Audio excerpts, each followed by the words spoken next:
You're listening to Get Optimized, the only podcast dedicated to bringing you infinite amounts of clients using forgotten tactics from the grizzled veterans of marketing. Nate Kennedy is the owner of Optimized Assets, the #1 hired agency for businesses that want to leverage digital marketing to scale client acquisition campaigns without scaling effort. Here's your host, Nate Kennedy. Hey, what's going on? Nate Kennedy here, and welcome back to another episode of Get Optimized. This is actually what I'm going to open up a little bit about the process I went through in one of the toughest times of my life and kind of break that down for you and talk about resilience. And actually what made me think of this is I'm hoping it motivates you. Today's podcast gives you some extra motivation and some just, hell yeah, Nate, I can do it too. If you are going through a tough time at the moment in your business, or if you got a roadblock you're trying to get over, I'm hoping that today's podcast will give you that extra kick someone in the ass and get things done kind of attitude. Maybe not kick somebody, but whatever that problem is, you're going to knock it down. So it actually made me think of this as it made me kind of step back and reflect on some of the tougher times that I've had and the toughest time I had to get where I'm at today. And what that has to do with, I was watching my son play some soccer, and he's 7. He really enjoys sports. He's really into it. My daughter's actually 5. She's getting into sports too. And just seeing how competitive these kids are on his team and how they're just all in. They're all in on doing what it takes. And it's maybe that's all kids. I don't know. But I do see his team on his soccer team and his football team that he's on. These kids they commit and they're so coachable and they're so willing to learn and they don't have any roadblocks up, or they don't have any blinders on. They're just they want to listen, they want to learn, they want to get better, and they really want to win. That's going to carry with them through life, that winning attitude. Part of what I want to talk about today is the toughest time, and if I didn't have the inner child in me, that desire to win, and some of these things that I see in these kids, I don't know that I'd be standing here recording this podcast today. So I don't talk about it a lot, but I do want to break down some of that for you today, some of the tough times, because it's very easy to, I guess I feel so far removed from it. It was so long ago that I guess I forget of those tough times, but sometimes we got to remind ourselves of how far we've come.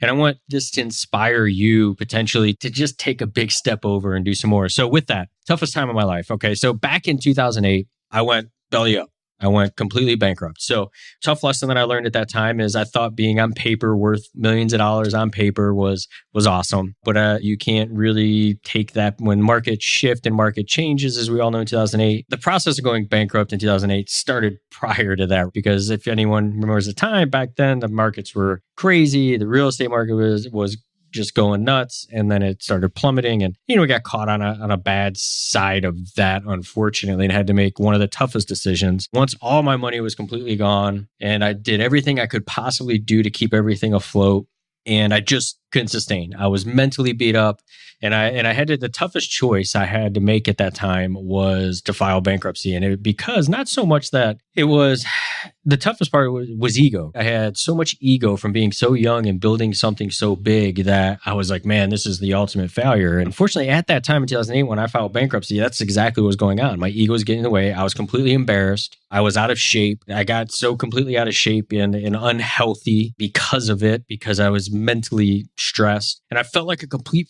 failure and frankly, a loser. I'm like, how could I have done this? How could I be a complete loser? How could this have happened to me? And it's easy to get stressed and frustrated and self-reflect and think of hey, I'm a failure. And what really sucked about that process is I really it drove me into this deep, dark depression. This really deep, dark depression. And one thing that actually I didn't, maybe is 5 years later, a real close friend of mine, I felt like that depression lasted forever. It had a huge effect on me, there's still some side effects from it today, but it's more of a driver than it is a hindrance at this point in time. But I had a buddy about 5 years after the bankruptcy. We were sitting there, drinking a couple beers, talking about our past. We've known each other for a long time, and he's like, look, man, he goes, I kind of admire you. And I was like, what? And he goes, and he started telling me how he admired the fact that I'm so resilient, because he was like, even though he knew all the heartache I went through and everything else. And he goes, no one would have ever, I don't think, known because you were so put together and you were so focused on getting out of it. And I don't think I was always like that. Like I wasn't always focused on getting out of it. To me, I felt like it was the worst time of my life. But what he saw on the outside was somebody working his tail off and not letting that affect him. So after I went through the depression and all that process and felt like a failure, what happened is the mental fog started lifting and I realized that I did the work before and was able to succeed, even though I didn't do it the right way. I didn't succeed the right way and I did lose it, but I'm willing to do the work now. And that's what he saw. He was like, he saw somebody, a close friend of his, that was going through probably the toughest thing he had ever, at that age had experienced. And then at the same time, being able to stay resilient and overcome it. And people will let things get in their way. They let these roadblocks get in their way and they don't want to do the work to overcome them. And what happened is when that happened, I got back into, and I've told some of my story on some of these different podcasts, but I've been in real estate. At the time I was in real estate, I got back into real estate and I started flipping some houses. I made some money. I parlayed some of that dough into online marketing. When I started getting back on my feet, I started trying this online marketing thing. I started making affiliate sales and just so many things that can go on with online marketing. We could spend hours on hours talking about that. So I built my first list. What I did is I had a buddy of mine that was like, I got this process. I want to teach you about it. He goes, or if you're in, I'll give you, I made a commitment for, it was $1,000 at the time. Probably, maybe shouldn't have spent it, but I was hooked on this online marketing thing that I was starting to just dive in and do the work on and learn. And this $1,000 I invested was the catapult of my online marketing career that now has us running an agency, we own our own offers. It's been that $1,000 investment was huge for me at that time, but it was such the launch pad for where we're at today. So I built my first list. I took that $1,000, I invested with this guy, I built my first list, learned more about it. I did all the work that was required to grow the business. And what happened is during that time, I sold someone else's product and I got paid to do that. Matter of fact, you can't see it, but I got a check in my hand that I just got from a brand new site that I built that I've been working on. I got my first check of income on it. So now not fully income because it's going to go into the bank. We're going to reinvest it back in the company. But I just recently decided I'm going to go back to my roots when I first learned this stuff in 2008, 2009, or some of the affiliate marketing stuff and start launching it from there. So I was using the internet to grow my list. I was up all night working and just grinding it out, putting in 12, 16-hour days because I enjoyed the work I was doing and I was trying to learn about it. So I was just coming out and I had the time. I mean, I'm like, I got to make money. I got to figure out how to do it. So I was diving into it. I didn't have kids at that time when all this was going on. And I knew what was really cool to me was I could run that business from anywhere. So once we started stacking some chips, putting in the work, doing the work and stacking chips, what I did at that point is my now wife, Susan, we were together at that time. She was with me in the high, she was with me in the low, and we're still together today. Just celebrated 8 years actually being married, about 13 together, almost 13 years together. But with that said, when she saw me in my deep depression, realized she saw that switch just kind of flip and go, all right, it's grind mode. Let's figure this out. Let's do something better. Life's got to be better. I shouldn't be this stressed. It's going to put me in my grave in an early age if I stay that way. So what we started doing was we decided to travel. So we packed everything in storage. We put everything in storage and we basically just jumped in a car and did vacation rentals.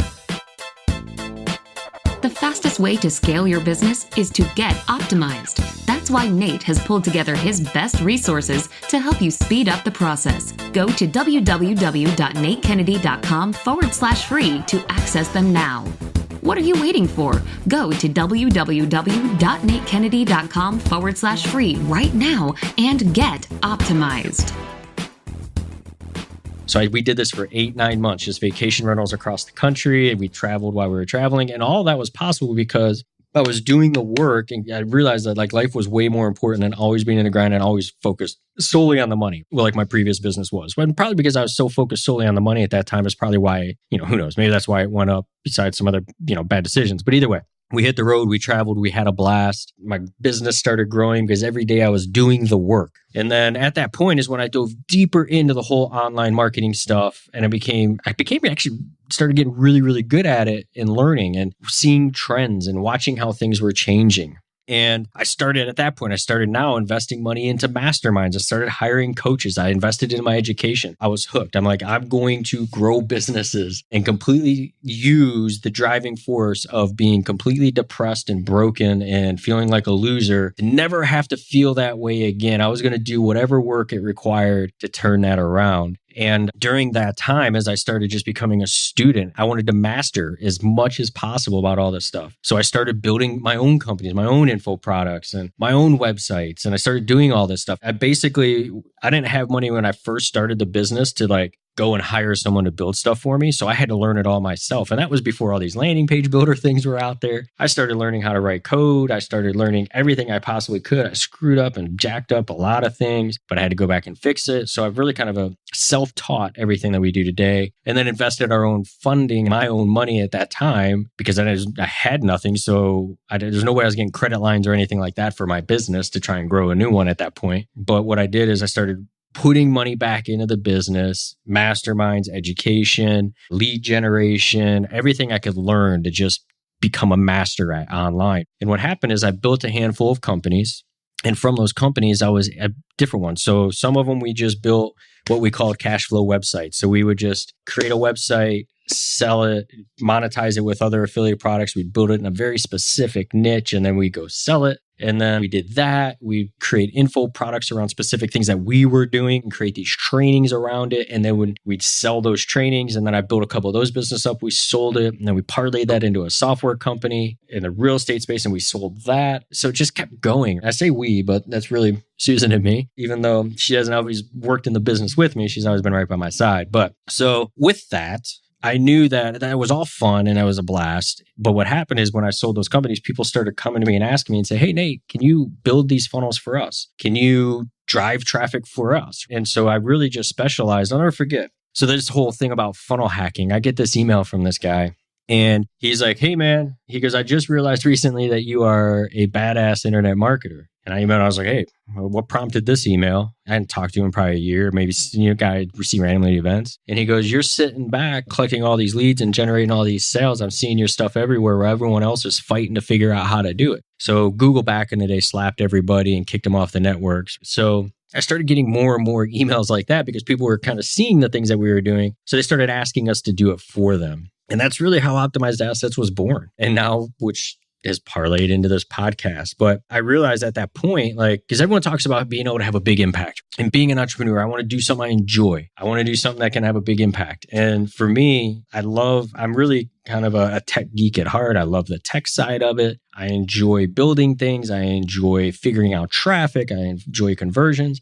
So now instead of just building something for myself, I now had this opportunity to come in and help other companies grow their business. So now I could basically take all this stuff that I was passionate about, that I had learned from scratch, that I'd spent my own hard-earned money to do after going through a bankruptcy. So I'm that guy that was, seeing videos and things of that nature, trying to learn, and probably got, hooked on different things, and I bought all kinds of courses. But either way, I wanted to have a bigger impact. So now I could basically come to these companies that if they have a mission and they have something that I truly believe in, and I believe the impact that they're trying to make, which is part of the reasons we do a lot of things with speakers and authors, because they're very passionate about what they do and they're very good at delivering results to their clients. So that's part of why that's one of our core segments of people that we work with and help create a bigger impact, because we can come in and inject what we do into their business and help them scale up with our processes and systems. And now what's really cool about that is being able to not only, for me, it was this focus, I'm only able to have such a big impact doing what I do. Now, if we can take this knowledge and we can help more people have a bigger impact, it's that snowball effect. It just keeps growing and growing and growing and growing, because now these people are being able to affect more customers using lead generation strategies, using appointment generation strategies, sales strategies online to reach more people, build bigger audiences, build a bigger impact. So